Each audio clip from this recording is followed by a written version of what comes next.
Welcome everyone to the grammar presentations of Module 4. I am Agnes Chikan, one of the instructors at the English language program.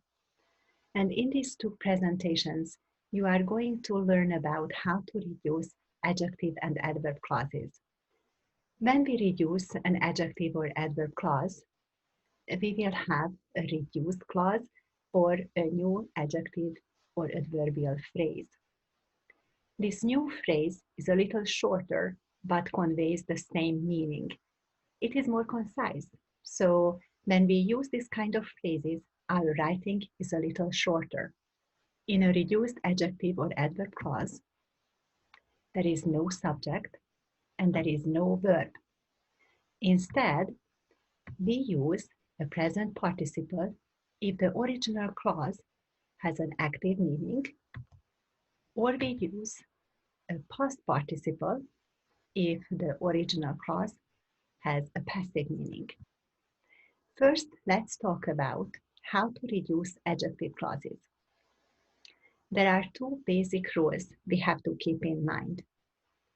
Only those adjective clauses can be reduced that start with a subject relative pronoun, which, who, or that, where the relative pronoun replaces an object, or where the relative pronoun is when, where, or why, or whose, then we cannot make any reductions.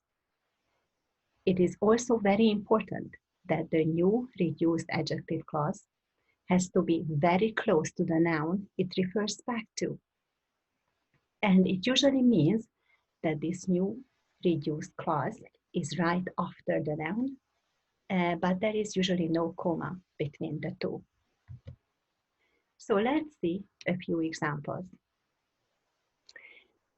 You have a very easy job to reduce an adjective clause if the verb within the clause is written in a progressive tense, like in this example, because then you can just omit the pronoun and the be verb.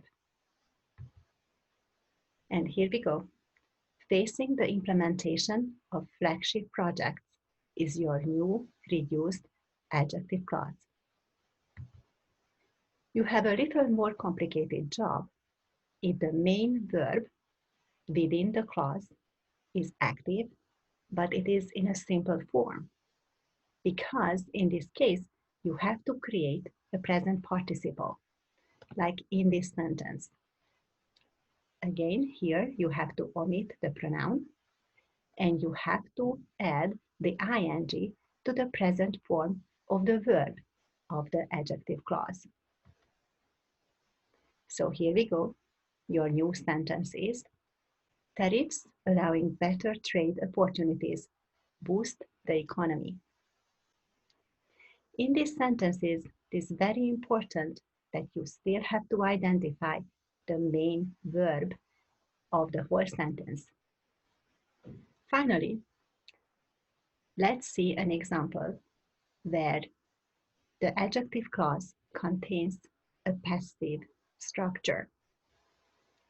Then we again can simply omit the pronoun and the be verb.